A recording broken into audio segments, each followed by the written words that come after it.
Washington, AP, with release of the special counsel's Fuller report looming, President Donald Trump and his campaign are twisting the words of his attorney general and the facts of the Russia investigation. His 2020 campaign is telling supporters in fundraising pitches that Attorney General William Barr had revealed illegal spying against Trump during the 2016 presidential race. But it's not true. While Barr told lawmakers that he believed spying took place, he never concluded it was illegal and made clear several times he was not suggesting a crime had occurred. Meanwhile, Trump kept up his refrain that special counsel Robert Mueller had totally exonerated him despite Mueller's exact quotes in Barr's summary that he did not. A redacted version of Mueller's full report is expected in the coming days. The misstatements were among a number of factual faux pas and flips in rhetoric this past week. With his government seeking to prosecute WikiLeaks founder Julian Assange, Trump seemed to draw a blank on a hacking organization he praised to the rafters during the 2016 campaign because of the discomfort it caused his Democratic opponent, Hillary Clinton. And speaking before Monday's tax filing deadline, Trump seemed to change the grounds upon which he is refusing to release his taxes. It's not because he can't, but because he doesn't want to. A look at the claims, Russia investigation Trump campaign. Just this week, Attorney General William Barr said what the president has thought all along. He believes unlawful spying did occur against Donald J. Trump's presidential campaign. Fundraising email sent Saturday to Trump supporters. Trump campaign, AG Barr believes the Obama admin illegally spied on press Trump. Text sent Friday to Trump supporters. The facts. The email puts words in Barr's mouth and seeks to raise money in doing so. Barr never said there was illegal spying. During a Senate hearing Wednesday, the Attorney General actually made clear he had no specific evidence to cite that any surveillance was illegal or improper. I think spying did occur, Barr told lawmakers. But the question is whether it was adequately predicated, and I'm not suggesting it wasn't adequately predicated, but I need to explore that. He later added, I am not saying that improper surveillance occurred. I am saying that I am concerned about it and looking into it. Trump. I've been totally exonerated. No collusion. No obstruction. Remarks Wednesday at the White House. Trump. I'm not concerned about anything, because frankly there was no collusion and there was no obstruction. Remarks Thursday with South Korea's president. The facts.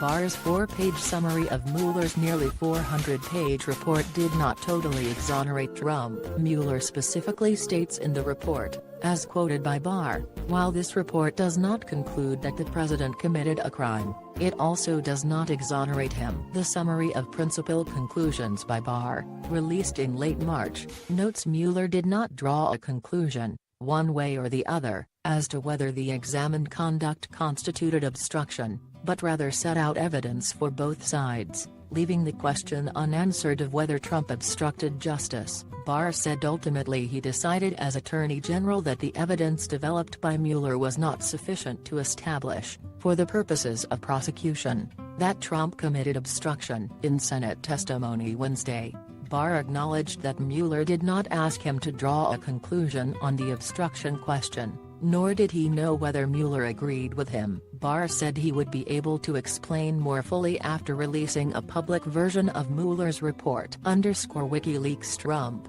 asked if he still loves WikiLeaks. I know nothing about WikiLeaks. It's not my thing. Remarks Thursday with South Korea's president. The facts. WikiLeaks was very much Trump's thing in the final weeks of the 2016 campaign, when candidate Trump showered praise on the anti-secrecy organization night after night. On the same October day that the Access Hollywood tape emerged, revealing that Trump had bragged in 2005 about groping women, WikiLeaks began releasing damaging emails from Clinton's campaign manager, John Podesta. Trump and his allies seized on the dumps and weaponized them. WikiLeaks. I love WikiLeaks, Trump said in Pennsylvania. This WikiLeaks is like a treasure trove, Trump said in Michigan. Boy, I love reading WikiLeaks, Trump said in Ohio. Alt-old, Trump extolled WikiLeaks more than 100 times, and a poster of Assange hung backstage at the Republicans' debate war room.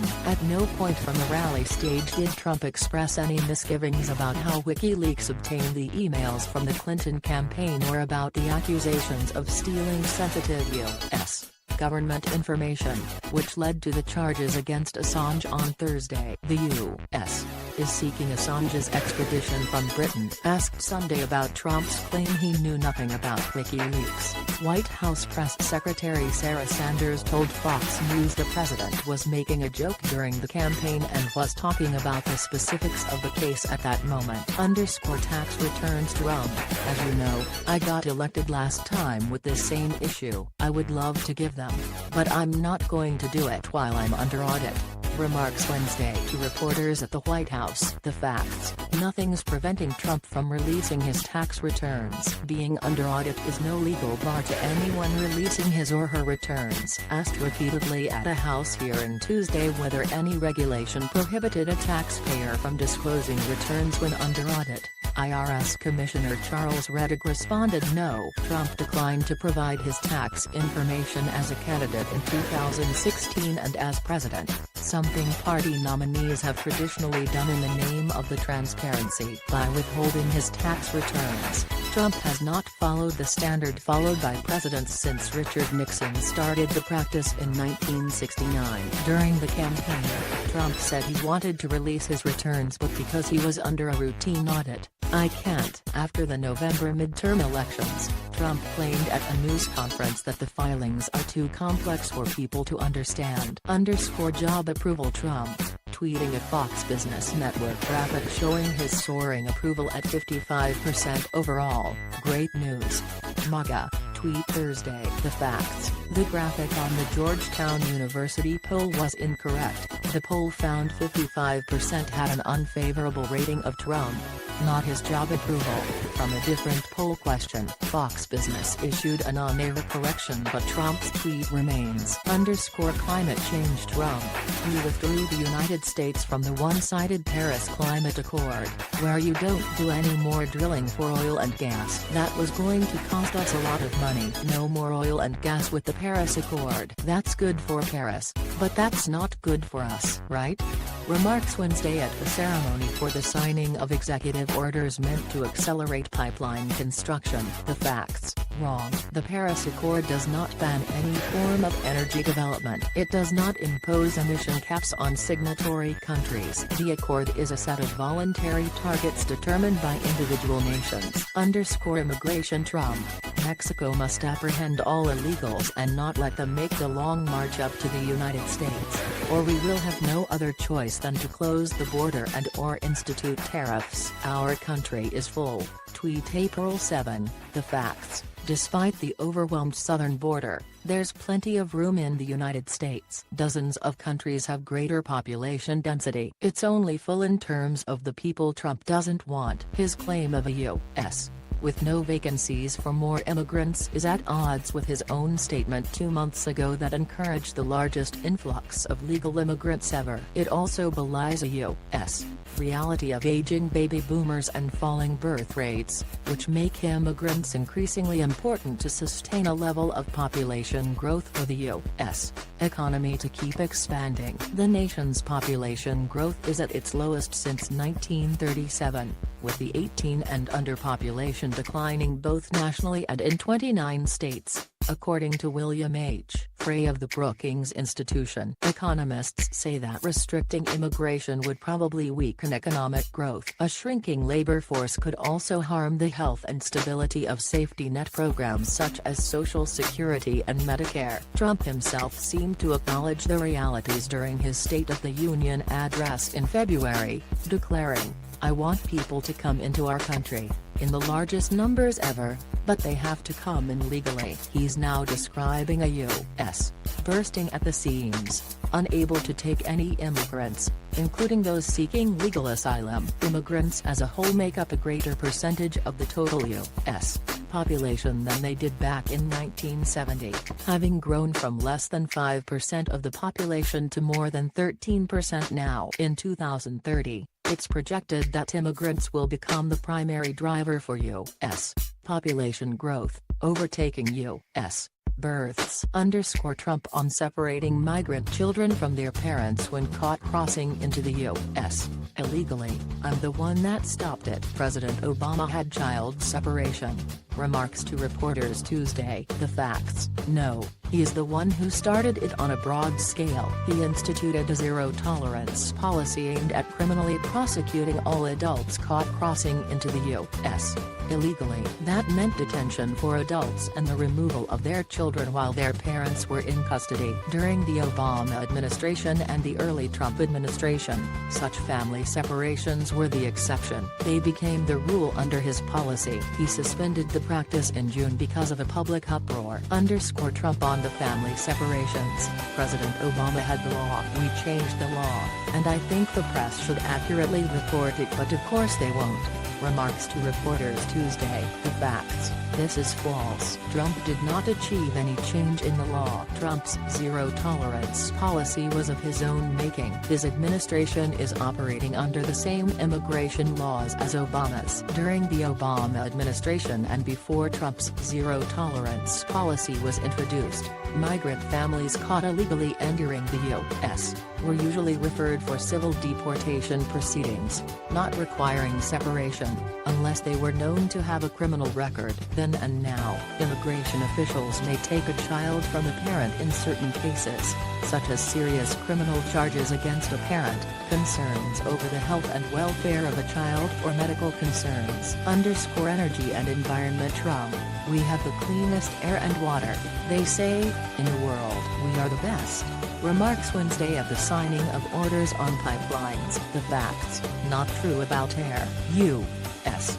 drinking water is among the best by one leading measure. Trump's own Environmental Protection Agency data show that in 2017, among 35 major U.S. cities, there were 729 cases of unhealthy days for ozone and fine particle pollution. That's up 22% from 2014 and the worst year since 2012. Findings for 2018 are incomplete. The State of Global Air 2019 report by the Health Effects Institute rated the U.S. as having the 8th cleanest air for particle pollution, which kills 85,000 Americans each year, behind Canada, Scandinavian countries and others. The U.S. ranks poorly on smog pollution, which kills 24,000 Americans per year. On a scale from the cleanest to the dirtiest, the U.S. is at 123 out of 195 countries measured. On water, Yale University's Global Environmental Performance Index finds 10 countries tied for the cleanest drinking water, the U.S. among them. On environmental quality overall, the U.S. was 27th, behind a variety of European countries, Canada, Japan, Australia and more. Switzerland was no. 1. Trump: "With the help of the incredible workers in this room, the United States is now the No. 1 producer of oil and natural gas anywhere in the world, anywhere on the planet. Not even close. Made a lot of progress in the last 2.5 years, haven't we? Huh? Took down a lot of barriers." Signing ceremony. The facts: as he's done many times before, Trump is crediting himself with things that happened under Obama. Here's what the government's U.S.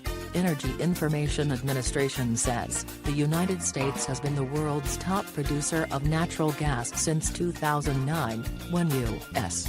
natural gas production surpassed that of Russia, and the world's top producer of petroleum hydrocarbons since 2013, when U.S. production exceeded Saudi Arabia's. As for crude oil specifically, the information agency says the U.S. became the world's top crude oil producer last year. That is largely attributed to the shale oil boom that began during the Obama administration, which has sent production from the Permian Basin in the Southwest surging. Trump: "Under this administration, we have ended the war on American energy like never before."